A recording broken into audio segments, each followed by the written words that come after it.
Well, scream if you want to go faster. It's Happy Times and Places. With me, Toby Hadoke, watching a Doctor Who episode, commentating along, and seeing if I can guess my special guest's favourite things about it, whilst accentuating the positive myself. Hi there, Toby, and hi everyone. My name is Jess Jurkovic. I'm a jazz pianist, arranger, composer in New York City. And most recently, in the last 4 years, I've been doing a YouTube project called the Dudley Simpson is Doctor Who Project, where I transcribe my favorite bits of Dudley Simpson music and create a solo piano arrangement of those pieces. I'm choosing Fury from the Deep. Well, welcome everybody to episode 5 of Fury from the Deep. And the disadvantage for patrons currently is that I'm watching this almost in real time, like an episode a week, whereas normally they get one of these every other day. So patrons of having the release of this mixed up with whatever I can find in my sock drawer. Fortunately, in my sock drawer are lots of cassettes with ancient recordings on that I've converted to MP3 and include Jack May's tribute to Patrick Troughton on Radio 4 from when he passed away, and various bits and bobs. Anyway, that's all happening over in Patronville. Well, it happened over in Patronville probably around 6 months ago, whereas you, if you're not a patron, are listening to this, and all that's my...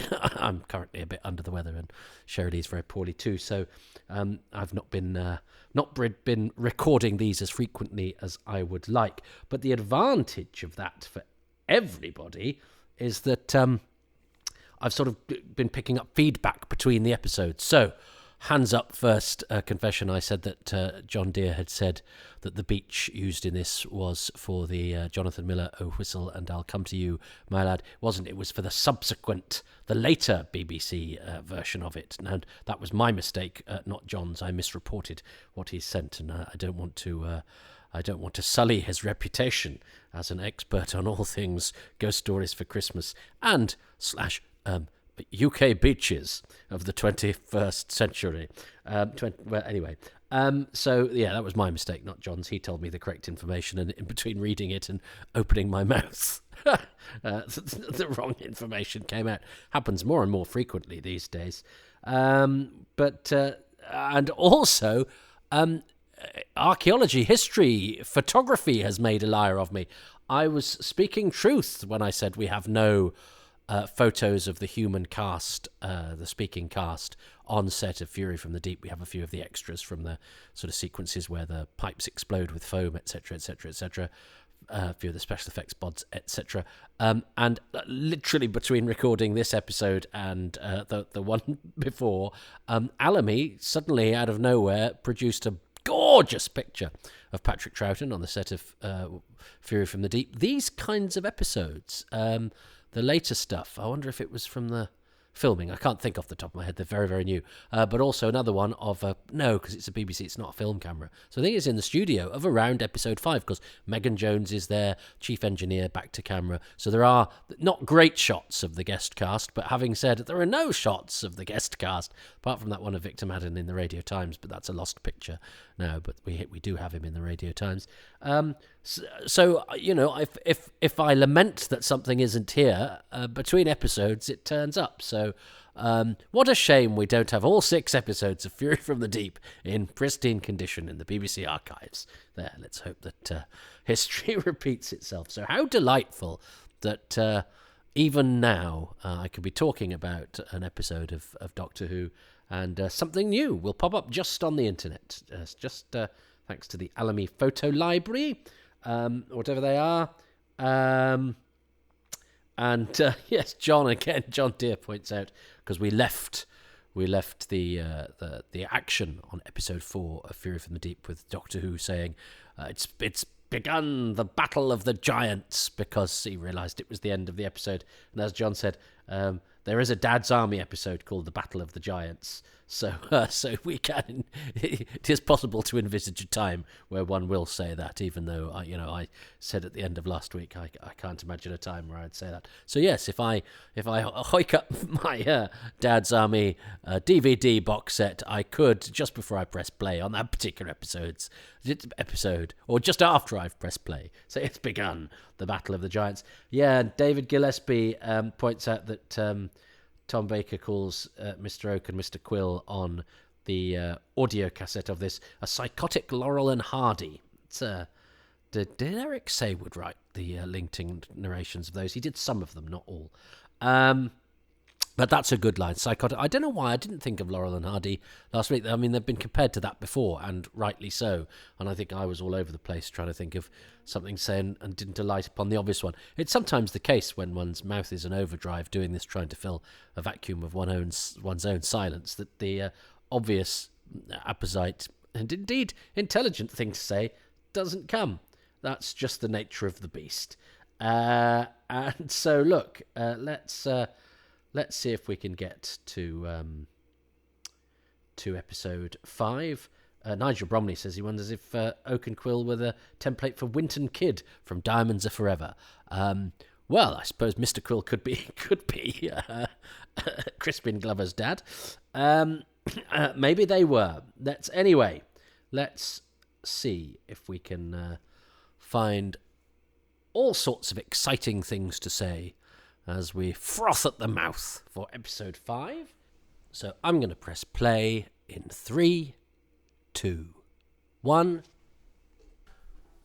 So yeah, I've really drawn this out. I think I was worried it would be a difficult one to talk about, even though it's got lots of very personal things to me, but I don't think that's necessarily very interesting to you guys. And also because I was stung when we did Running Through Corridors, and I found it tricky. It wasn't this recon. This is obviously the one that's been done for the Blu-ray, but the previous recon was very good. Yes. So Troughton's very good at this sort of dramatic stuff, isn't he? He's very good at the making it all seem, deeply vital and important and threatening, even though essentially all they're doing is they're staring at a pipe with an inspection window. But that's the stuff of good sci-fi, isn't it? I mean, it's a bit like Quatermass 2 at the end of episode 4 of that. Quatermass opens an inspection hatch, and inside is a throbbing mass of not seaweedy tentacles, but not dissimilar. Jack Kyne's hand dressed in latex and thrashing about in a bit of dry ice.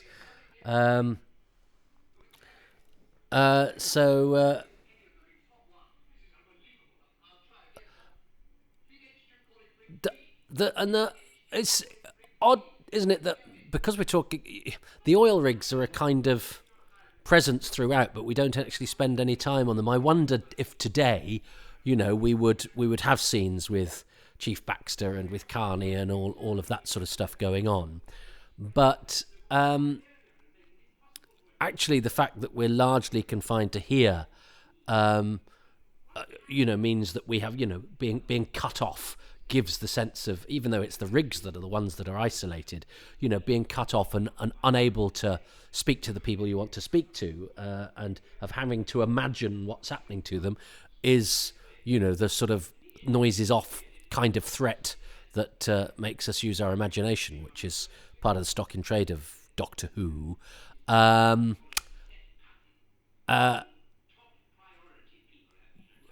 Oh yes, and of course, because Mr. Oak, that's the fascinating thing about Mr. Oak and Mr. Quill, is that obviously they've been infected by the weed, and they've been the sort of the not exactly sleeper agents, but the seaweed agents within the complex, and they've been targeting and nobbling the important people in order that the seaweed can get up to its nefarious business. But that means that Mr. Oak and Mr. Quill, I mean, they're this glorious psychotic Laurel and Hardy. I quite liked Tweedledum and Tweedle Cadaver. But that does mean that prior to being infected by the weed, Mr. Oak and Mr. Quill were just ordinary refinery technicians, one of whom looks like Lurch from the Addams Family, and one of whom is a rather overly polite, rotund sort of chap, which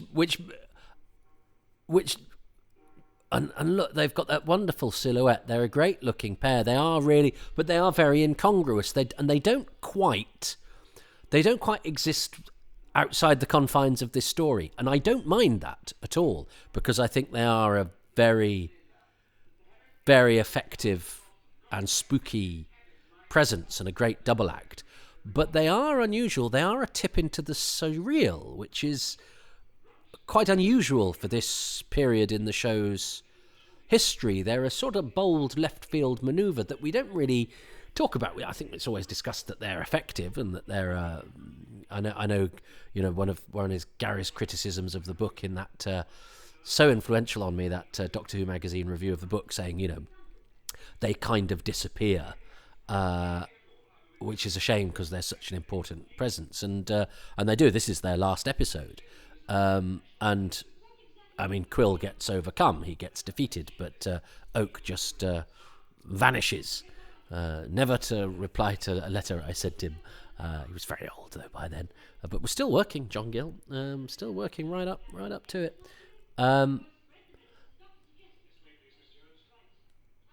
Lots of interesting shots of people framed in the foreground and people in the background, even in these telesnaps, and that's a nice close-up of a Sten gun, emphasising that Robson is being guarded, which suggests that Hugh David has his eye on keeping this stuff visually interesting, and I think those directors tend to be the ones that that hold your attention more. But it's all guesswork. But yeah, Mr. Oak and Mr. Quill being this slightly strange double act, meaning for all of this, the plausibility here, and I think that it is a very realistic setup, and much more realistic than the setups in sort of all of the other stories this season, or perhaps the most accessible, apart from / alongside the Web of Fear, which I think has its militaristic setup,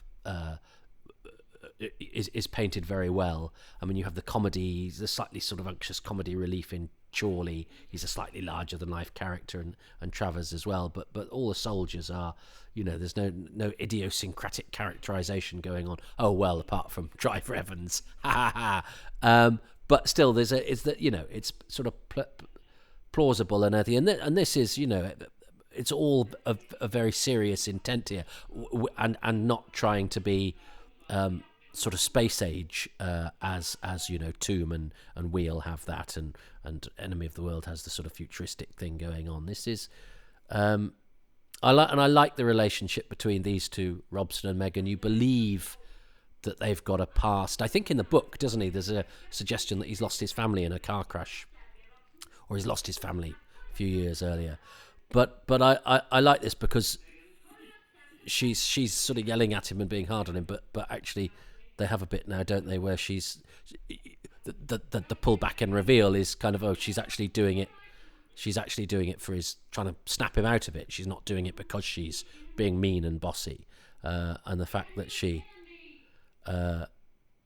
calls him John. And now I'm sure in the book, his name tag says Robson SR maybe, or something, because I remember when she calls him John later, which is obviously in the script.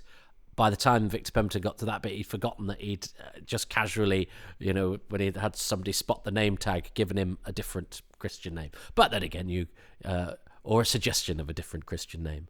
But now sometimes people's names that we call them are not what their first name is. But I think that's more a mistake in the book. There's a few of those that stick in mind. There's one in the, I'm sure I've mentioned it on this podcast before, the Robots of Death, when they have the tall, lean Cass on the bridge after he's died.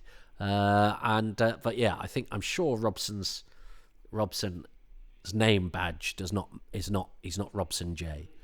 I think Fraser and Deborah Watling are really rising to the occasion with this. Here's another shot of Jamie and Zoe, or Jamie and Victoria, of two people in the foreground and somebody much further back. Seems to be a nice little trademark of Hugh David, that, which I'm more than happy to see him doing.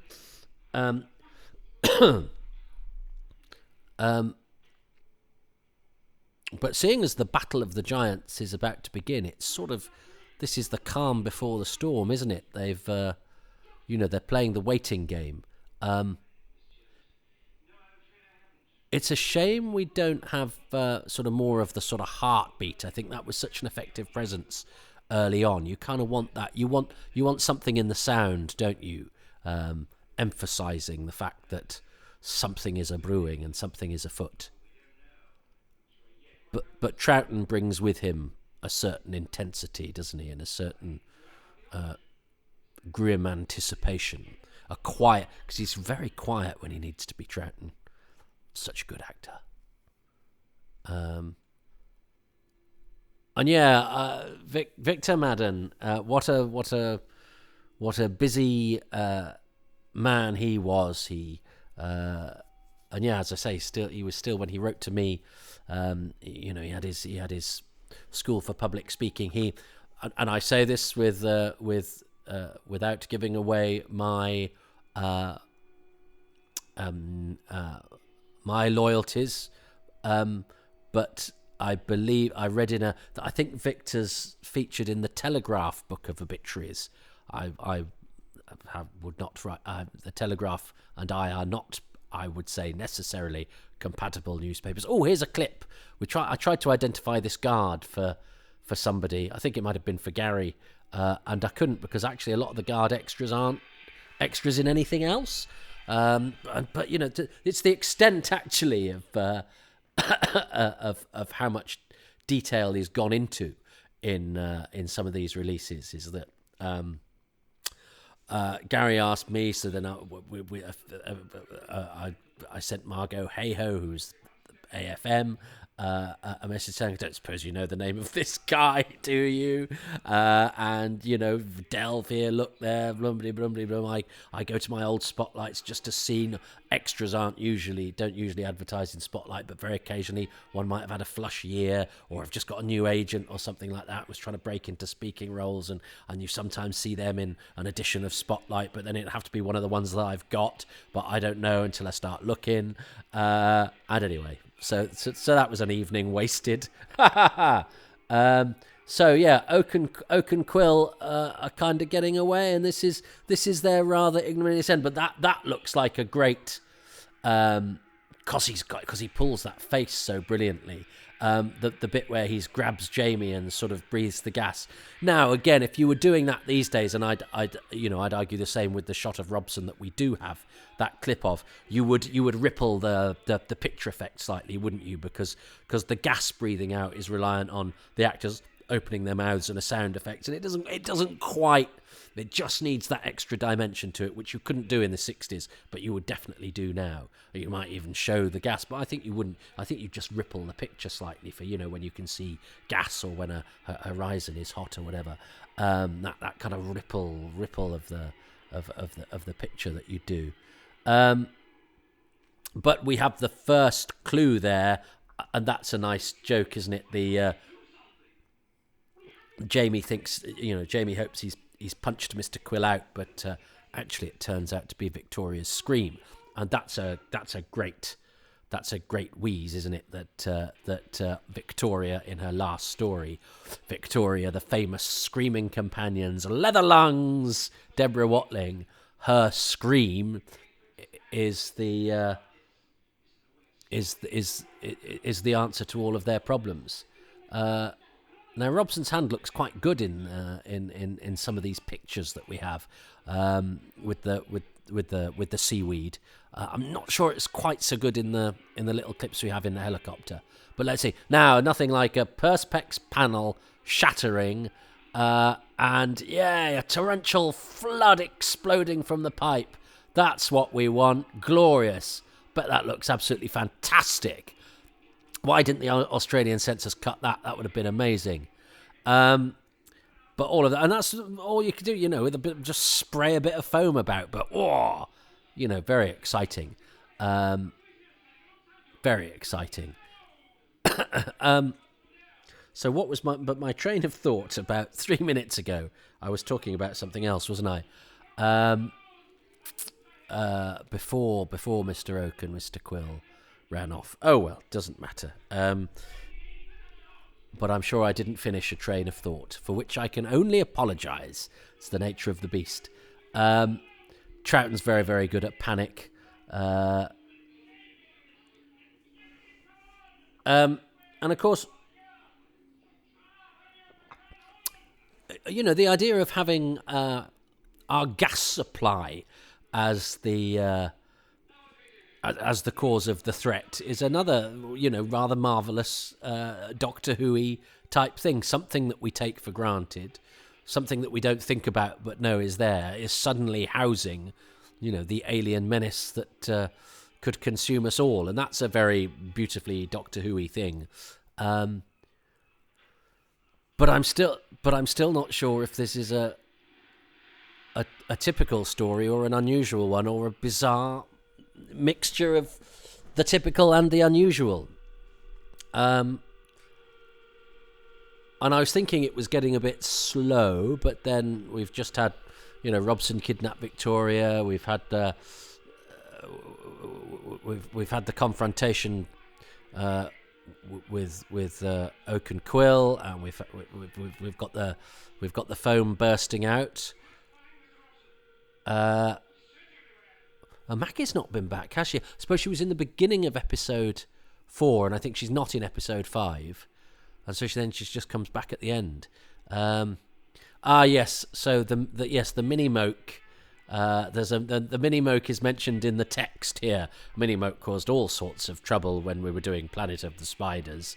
So the mini moke is it's just a little car. It's not a helicopter, but there is a helicopter in this episode. And yes, that's right, Victor Madden, that's what I was talking about. He'd got a photo of him in the helicopter that he offered to send me, and he never did. But yeah, he had a school for public speaking, that's right. He had a Telegraph obituary, that's what I was getting to, that said he gave discounts to or didn't charge politicians who were members of the Conservative Party. So that's just a little insight into Victor Madden for you. But he was very much a sort of entrepreneur and a doer. And he said that they had a party. He told me they had a party after filming was done where the helicopter pilot, I think, dropped them in his at his home. Fraser, Susan George, and a few of the others. He was very jolly and forthcoming, and I thought ancient, and then died at 66. Oh, another. See that? Yeah, that seaweed coming out of his polo neck. Because it's not moving, it looks. But I think his hands look great, actually. No, I'd misremembered that. So his hands are a bit sort of meglossy. They're quite good. They're gloves, aren't they? It's quite substantial, and I think they look pretty decent. The sort of wisp that you can't quite do anything with coming out of his polo neck is, I think, slightly less effective. But it's the attempt to show, subjugation to the weed, and that's quite a creepy idea, isn't it? The idea that, obviously underneath his clothes there, he's got some sort of writhing, underwater algae clinging to his skin. That's quite a gruesome idea. I like that. Seaweed as a monster is a fantastic idea, and I like the fact I'd forgotten in the earlier episodes that that they do at least sort of allude to ancient mariners and the fact that these are ancient creatures of legend and horror. But I actually quite like the fact that although they're about to get a spokesperson in Robson, who, because you sort of need somebody to chat to, that they don't really bother to explain or give too much personality to the weed creature. I mean, Robson kind of explains the plot and the plan a little bit, but not much at the beginning of the next episode. But other than that, it's just a sort of malevolent, amorphous, massive seaweed, and that's fine. It doesn't need... I've been writing about the Quatermass experiment, and the original plan was for the monster at the end to sort of chat to them and say, I want, and make a list of demands. That's why they had this, that's why what ends up as a a TV broadcast where everyone sort of starts running away or whatever is so that the creature could broadcast on the television and say, I would like the following things. And I don't think the Quatermass experiment would be quite so well remembered if Nigel Neal's gloved hands had been chatty. But it's brave because it can be quite unsatisfying to have something with which your heroes cannot communicate. So again, that's why Robson sort of needs to get taken over, so at least they can have a bit of a confrontation at the beginning of the end of this episode or the beginning of the next, and which involves Victor Madden getting covered in bubble bath, and he actually said to me in his letter, if the feeling that it was like was imagine it, submerging your head in bubble bath. He referred to it as a film as well, which I think was quite nice and old fashioned, and said that it was one that people did approach him about quite often. So yeah, I had a lovely letter from Victor Madden, from Roy Spencer, a slightly shorter letter, and from John Aberneri, and it wasn't my first. But I'd also written to some of the cast of Power of the Daleks, Bernard Archard and Edward Kelsey and Robert James, and those two sets of 3 interviews were the first things I got published in Doctor Who magazine. In fact, the Roy Spencer letter was so short they didn't end up using it. It was just Victor and John's. But those were in Doctor Who magazines in ancient times, and it was the height of excitement that I got a couple of articles published at the age of I was still at college. Yeah, I was about 16, and as I record this, I've just stopped writing for Doctor Who magazine because I was doing a thing called the Space-Time Telegraph that I've handed over into somebody who's much younger and keener and much better at finding out what forthcoming series and films and plays have Doctor Who alumni in. I think I'm better at digging around, scrabbling about in the past and looking at things like this. Patrick Troughton in a bobble hat. Yes, I've not talked about that enough. I think those pictures of Patrick Troughton in his bobble hat and playing his recorder on the beach. I think, is Troughton the only Doctor that could pull off a bobble hat? Actually, I think Jodie Whittaker might be able to pull off a bobble hat. But I think Patrick Troughton pulls off a bobble hat particularly well, and I believe didn't he have a tea cozy on his head when he served in the naval defences, didn't he? Or in he would. I've done a whole podcast about the Doctor's military service. I think he rescued people who'd fallen into the water after battles and stuff like that, and I think he gave safe passage to people across the sea, cargo boats and that sort of thing, and was a captain, was mentioned in dispatches, so a brave man, and I believe rather famously he was seen as a bit of an eccentric because he wore a tea cozy on his head whilst on duty. So I think he was an odd. I think David Maloney called him a bit of a weirdo, and I sense no pejorativeness in that. I think he was an oddball, and often the most interesting actors are actually the ones with the slightly strange and offbeat energy that then has to be coupled with excellent technique.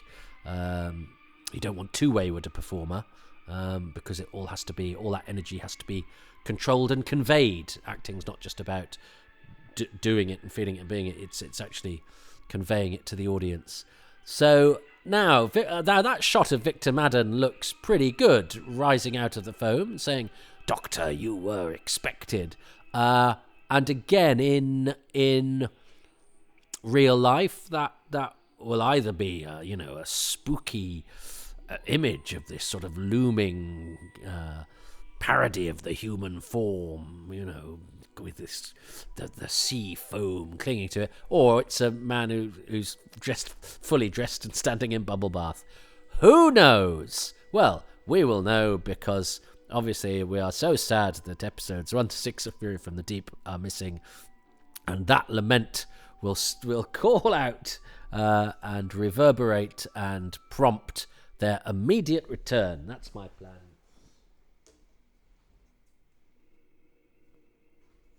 So, what is... Now, I've got to choose what my favourite thing about episode 5 of Fury from the Deep is. Well, I think it's... I mean, this is across a lot of the episodes. I did like the scene where Megan Jones talks to Robson, because I believe their history, and I think they're two sort of grown-up normal characters from sort of normal grown-up drama, and that lends a bit of clout to the sci-fi proceedings and makes it feel like, Doctor Who is not talking down to the kiddies, because it's got an unostentatiously real portrayal of sort of adult relationships. You could sort of, if you like, I'm sure there are some, are they called, some of you shippers out there, I don't know if that's the right word, who've probably done some fanfic, I don't know if that's the word, about Robson and Megan Jones having been lovers at a previous time. What would you call it? Mobson?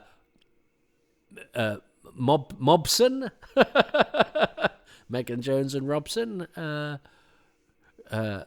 you... Jobsons, Jones and Robson. Are you Jobson shippers, you young people?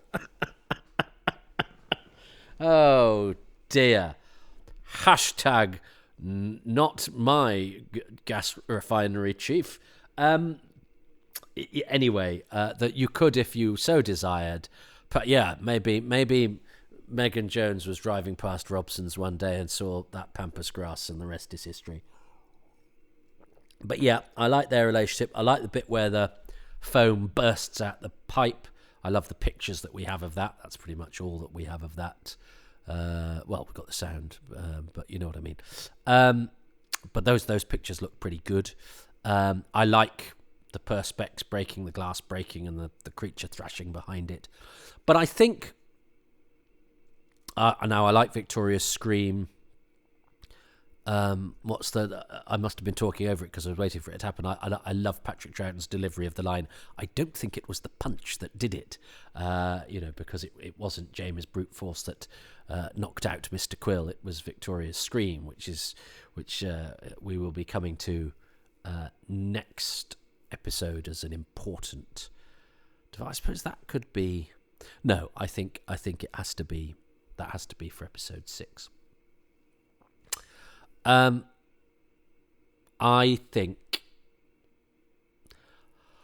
think my favourite thing about episode 5, but it is a thing that crosses all of the episodes of Fury from the Deep, is that the seaweed monster. I think it's a great idea for a monster. It seems to me to be pretty well realised.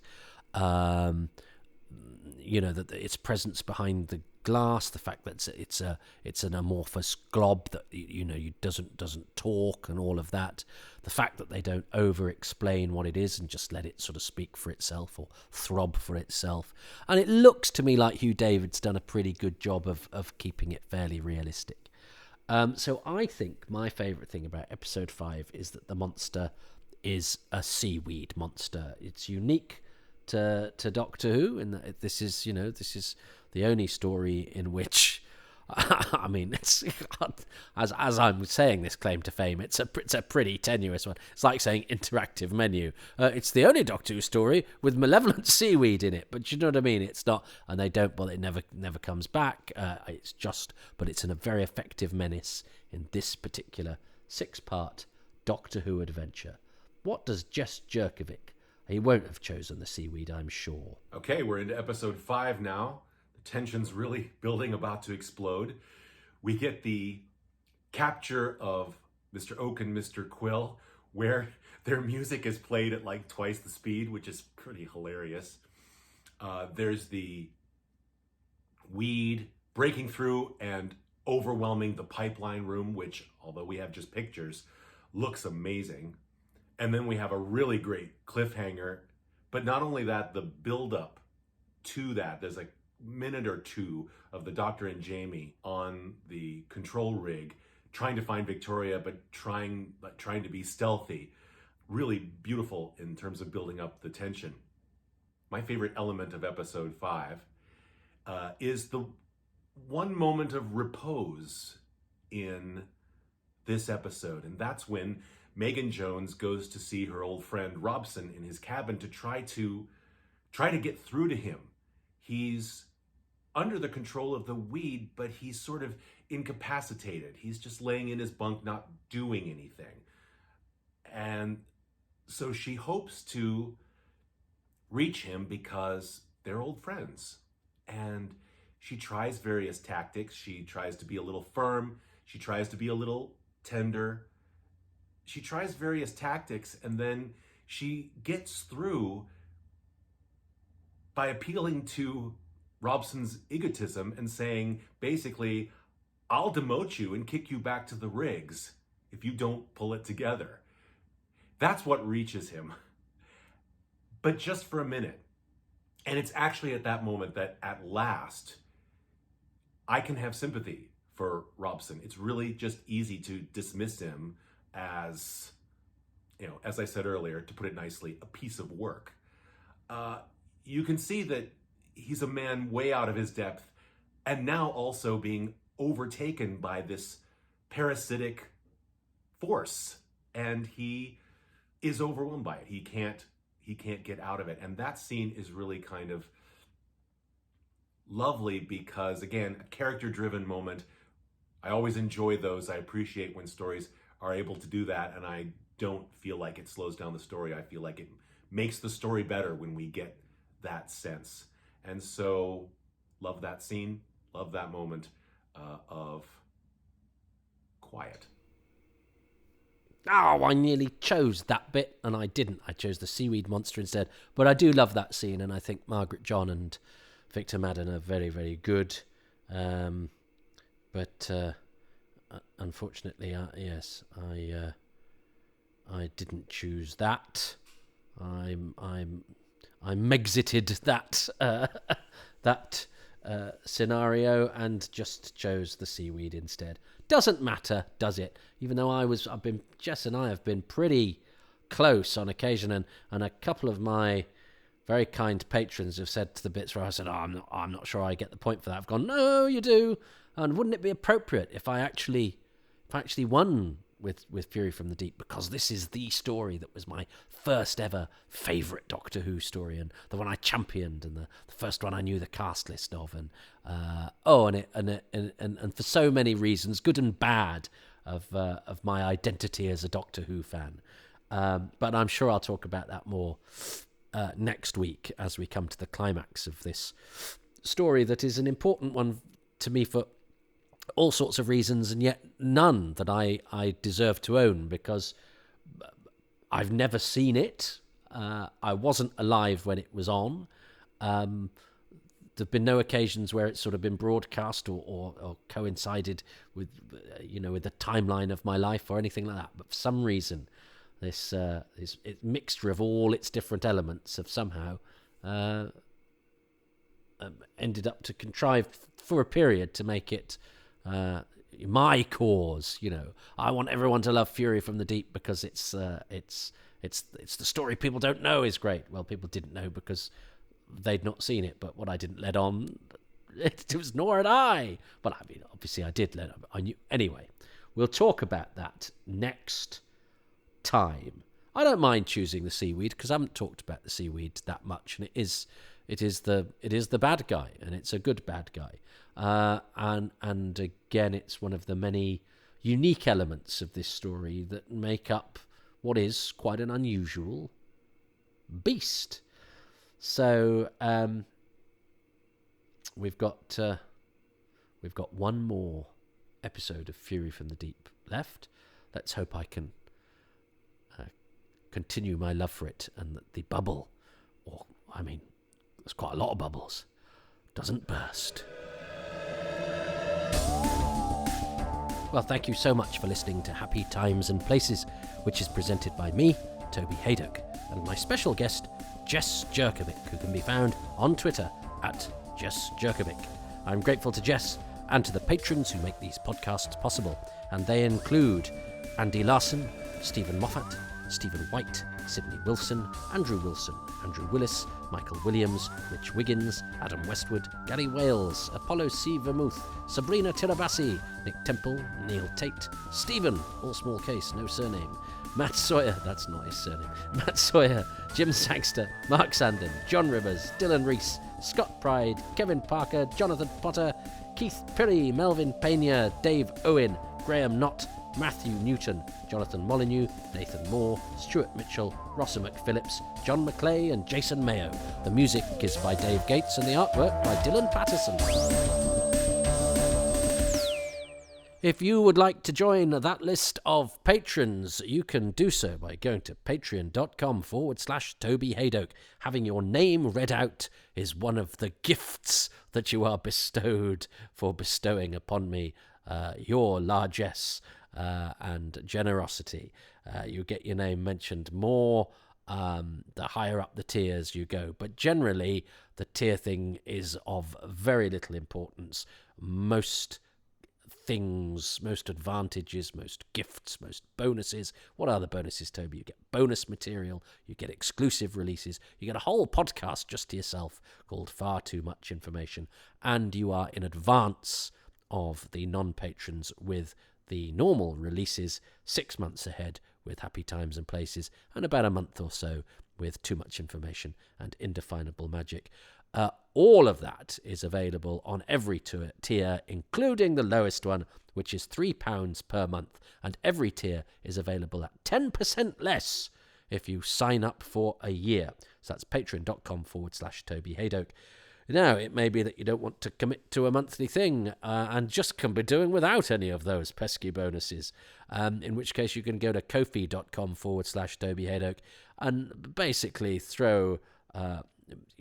I was going to say metaphorical cash into my metaphorical hat as I busk and you walk by, but the busking is metaphorical, the hat is metaphorical, your money is actual. I'd gratefully accept, but no, I wouldn't I'd accept any attention. But so a metaphor would be welcome, but it's not the same as what you do on Ko-fi or Patreon, which is where you actually do send actual existing money, not metaphorical. Though it doesn't really exist, does it? Because it's just an electronic signal. But anyway, you lose it and I get it. I don't know how it works. It's the modern world. So, yes, but if you want to send me some metaphors, it's fine. And also what you can do that costs you nothing, as long as they're nice ones. What costs you nothing is to go to Podbean, Spotify, iTunes, and give these 5 stars and a good review. Got a bit carried away with the metaphor thing there, really, didn't I? You can also come to Excess Malarkey Comedy Club every Tuesday at 8 p.m. in Manchester. We have a Twitch channel, twitch.tv/Excess Malarkey. They're on Twitter too, at Excess Malarkey. It's a comedy club that I've been doing for 25 years, and I MC and have lots of lovely comedians on there. And I'm on Twitter at Toby Hadoke, and these podcasts have their own feed at Hadoke Podcasts.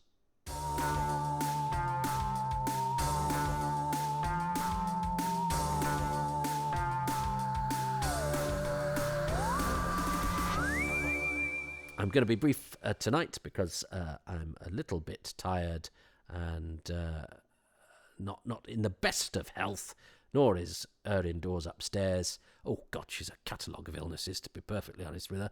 I'm perfectly honest with you, I think in a more enlightened age. She's been left in a ditch somewhere, but we have to look after the poorly these days. I will be doing my best to. Oh, bless her. She's been right through it. She has. But one of the I suppose it should be that one of the advantages of her being ill is that I can get loads of podcasting done because she's upstairs in bed and I've got the living room to myself. But I seem to be massively behind. I have been away. I've been doing something which you will get to know about soon. By the time this is out, again, I'm sorry to harp on about the patron thing. When this is out for non-patrons, I think the thing that I've just been doing that is in the future will have actually been will have entered the public consciousness in the past. It's ancient history, whereas patrons, you will get to hear about it and perhaps get some exclusive little insights or pictures or somethings between now and Christmas. So that's exciting, isn't it? Well, I think it is, and hopefully you do too. Sorry, we're a bit. It's sort of lurgy towers in Hadokeville at the moment, but we're motoring on, and I still don't know what I think of Fury from the Deep. I think I love it, but it's. There's a lot of scenes of people talking, but if it's good talk, you see, good talk is good. You can make good drama out of people talking. It doesn't all have to be bells and whistles. But there is some, suitably dramatic stuff there too. Interesting. We'll just have to, as I say, find it. But yes, if you haven't seen those pictures that appeared recently, they're on Alamy, and it's just 2 pictures, one of Patrick Troughton and one of the sort of backs of the guest cast and a BBC camera. Another missing piece of the whacking great Doctor Who jigsaw. Right. Well, I'm going to go to bed and wish you all the very